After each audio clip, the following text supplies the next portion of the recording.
Assalamualaikum warahmatullahi wabarakatuh.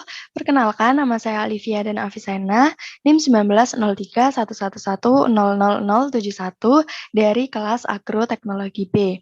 Pada kesempatan kali ini, saya akan memberikan penyuluhan dan sedikit informasi mengenai pengendalian tikus sawah pada tanaman padi, khususnya di Kabupaten Sidoarjo, guna memenuhi tugas UAS, penyuluhan dan pemberdayaan pertanian atau P3. Nah, yang pertama, mengapa saya memilih topik ini? Karena tanaman padi merupakan salah satu komoditas unggulan atau komoditas pangan utama di Kabupaten Sidoarjo. Hal tersebut dapat dilihat dari luas areal panen, produksi, dan juga produktivitas tanaman padi di Kabupaten Sidoarjo. Namun, produksi dan produktivitas tanaman padi di Kabupaten Sidoarjo dari tahun ke tahun ini semakin menurun. Salah satunya diakibatkan oleh serangan tikus sawah. Kemudian saya juga melihat melalui salah satu web Kementan atau Kementerian Pertanian yaitu cybexpertanian.go.id bahwasannya kerawanan atau tingkat kerawanan tikus sawah di Kabupaten Sidoarjo ini sangat tinggi. Hal tersebut dapat dilihat melalui warna merah dari satelit Kabupaten Sidoarjo, di mana lebih dari 240 hektar luas lahan yang sudah terserang tikus sawah. Nah, kemudian kerusakan yang diakibatkan oleh tikus sawah ini juga sangat tinggi, di mana lebih dari 65 hektar luas lahan yang sudah rusak akibat serangan dari tikus sawah. Kemudian di sini tikus sawah juga merupakan endemik dari Kabupaten Sidoarjo, yang mana berarti tikus sawah ini populasinya sangat tinggi di Kabupaten Sidoarjo. Kemudian juga banyak artikel atau berita yang mengungkapkan bahwa banyak petani di Kabupaten Sidoarjo yang terganggu atau rugi akibat serangan dari tikus sawah. Oke, yang pertama-tama kita harus tahu dulu apa itu tikus sawah. Jadi, tikus sawah ini merupakan hama utama tanaman padi yang berasal dari golongan mamalia, di mana sifat dan karakternya ini sangat jauh berbeda dibandingkan dengan hama utama padi lainnya seperti wereng, penggerek batang, kemudian walang sangit. Ini tikus sawah memiliki karakter dan sifat yang sangat berbeda. Oke, kita lanjutkan. Di sini ada karakter dari tikus sawah. Yang pertama, tikus sawah ini merupakan hewan nokturnal yang telah beradaptasi dengan fenologi tanaman padi, di mana tikus sawah ini aktivitasnya dimulai dari senja hingga menjelang fajar. Nah, pada masa itu, tikus sawah ini mengeksplorasi sumber pakan, sumber air, kemudian tempat bersembunyi, dan lain-lain. Dan pada saat siang hari, tikus sawah ini bersembunyi dalam lubang, kemudian semak belukar atau petakan sawah. Yang kedua, tikus sawah ini merupakan hewan omnivora yang dapat memakan berbagai macam makanan untuk bertahan hidup. Di mana komposisi pakan tikus sawah ini tergantung dari lingkungan dan stadia tumbuh tanaman padi. Jadi tikus sawah ini bisa menyerang dari segala stadia tanaman padi mulai dari persemaian hingga menjelang panen. Kemudian yang ketiga, tikus sawah ini memiliki kemampuan indera yang sangat lengkap, yaitu berupa indera penglihatan, pendengaran, penciuman, perasa, dan juga indera peraba. Kemudian tikus sawah ini memiliki kemampuan fisik antara lain mengerat, menggali, berlari, melompat, memanjat, berenang, dan menyelam. Dan yang terakhir, otak tikus sawah ini berkembang sangat sempurna, sehingga memiliki kemampuan belajar dan juga mengingat. Jadi, tikus sawah ini bisa mengingat letak sarang, kemudian lokasi sumber pakan, kemudian lokasi sumber air, serta tempat persembunyiannya, serta makanan yang dapat menyebabkan keracunan. Nah, setiap ada benda baru di lingkungannya, tikus sawah ini selalu curiga dan tidak ingin berkontak langsung dengan benda tersebut. Jadi, tikus sawah ini selalu berhati-hati, di mana jika kita memberikan umpan kepada tikus sawah ini tidak langsung tertarik, tetapi mencicipi terlebih dahulu. Jadi, dia tidak sampai mati, tapi dia mengingat bahwa makanan tersebut dapat membuat ia keracunan. Jadi sebelum memberikan racun kepada tikus sawah, kita harus memberikan umpan pendahuluan, karena tikus sawah ini memiliki kemampuan untuk mengingat makanan yang menyebabkan ia keracunan. Nah, selanjutnya di sini ada potensi jumlah anakan pada satu musim tanam. Jadi, satu ekor betina ini berpotensi menghasilkan kurang lebih 80 ekor tikus, di mana pada kelahiran pertama ini tikus sawah melahirkan 10 ekor anakan, di mana nisbah kelaminnya 1:1, yaitu 5 ekor jantan dan 5 ekor betina.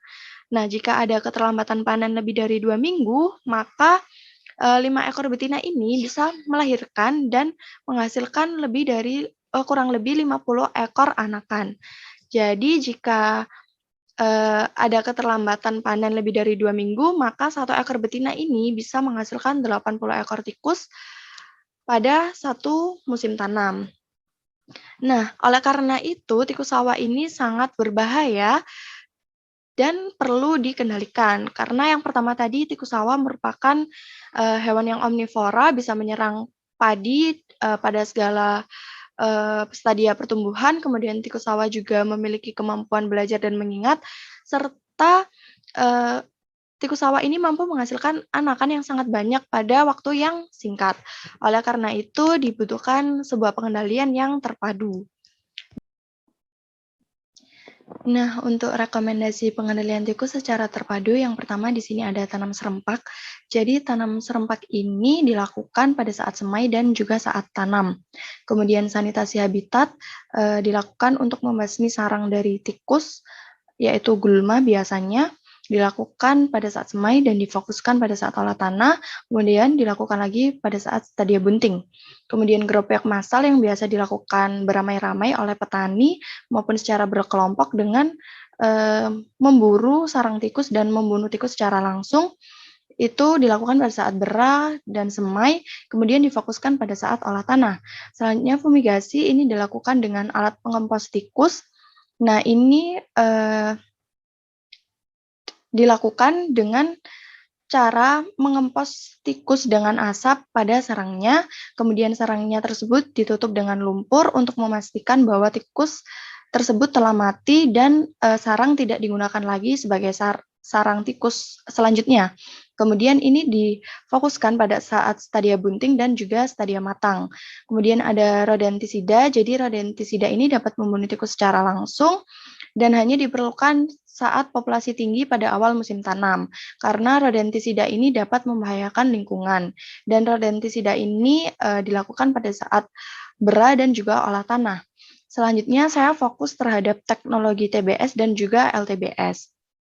Yang pertama di sini ada TBS yang difokuskan pada saat olah tanah dan LTBS yang difokuskan pada saat stadia bera, saat bera, kemudian saat stadia bunting, dan kemudian dilakukan pada saat olah tanah dan juga bertunas.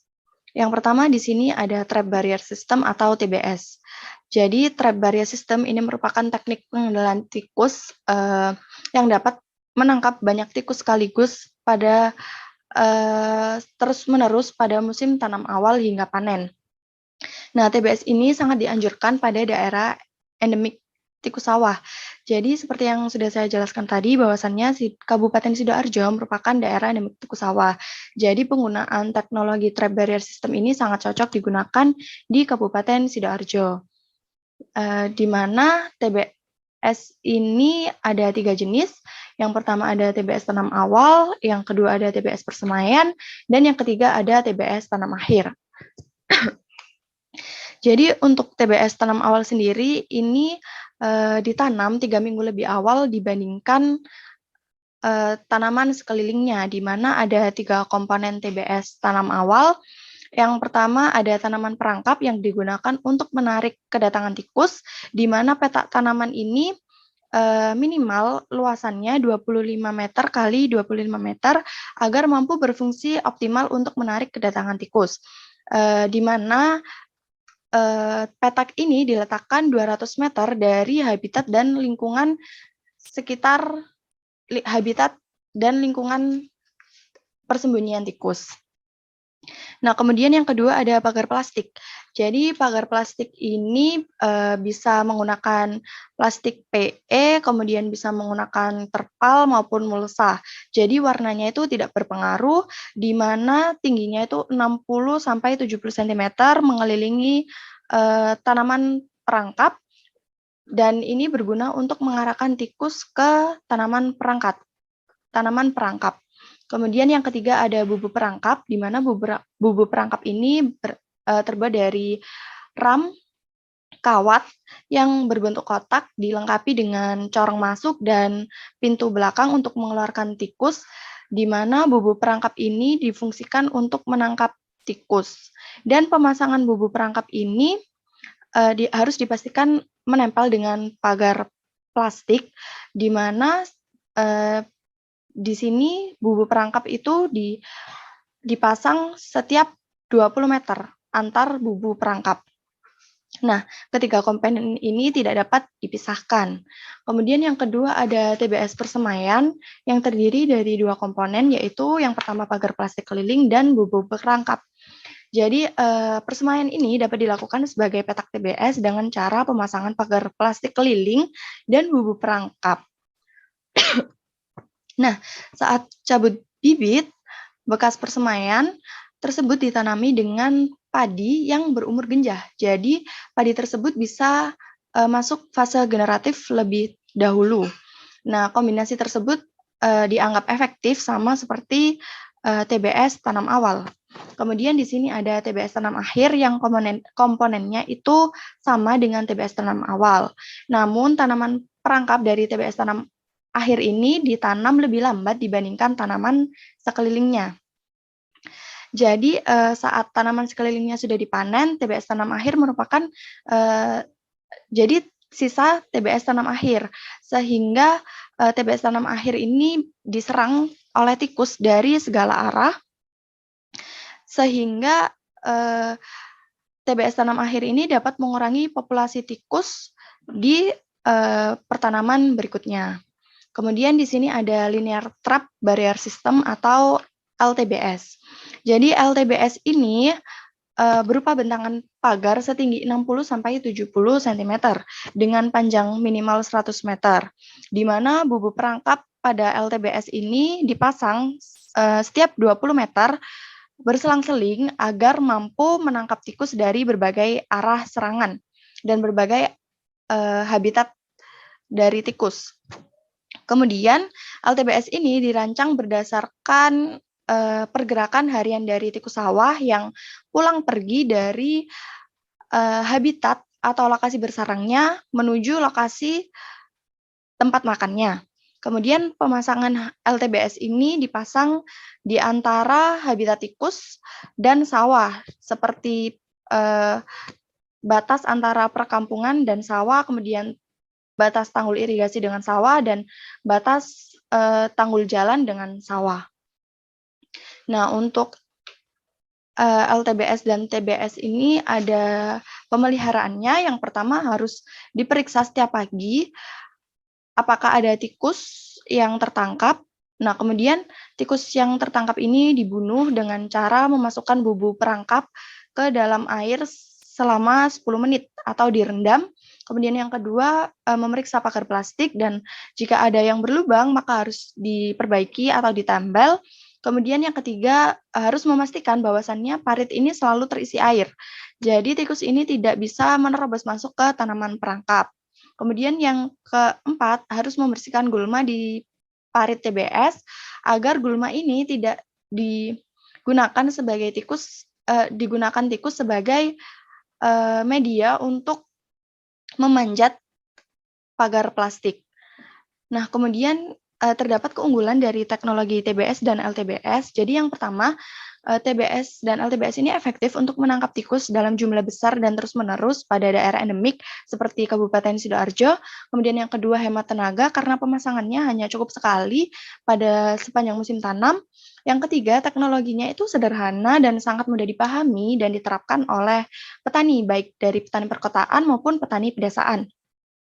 Kemudian yang keempat, TBS dan LTBS ini ramah lingkungan dibandingkan dengan rodentisida yang dapat merusak lingkungan. Kemudian yang kelima, tikus yang tertangkap dari teknologi TBS dan LTBS ini masih dalam keadaan hidup, sehingga dapat dimanfaatkan untuk keperluan lain seperti pakan ternak dan lainnya. Baik, sekian yang dapat saya sampaikan. Kurang dan lebihnya saya mohon maaf sebesar-besarnya. Semoga apa yang saya sampaikan pada video ini dapat bermanfaat bagi teman-teman dan seluruh penonton. Terima kasih. Wassalamualaikum warahmatullahi wabarakatuh.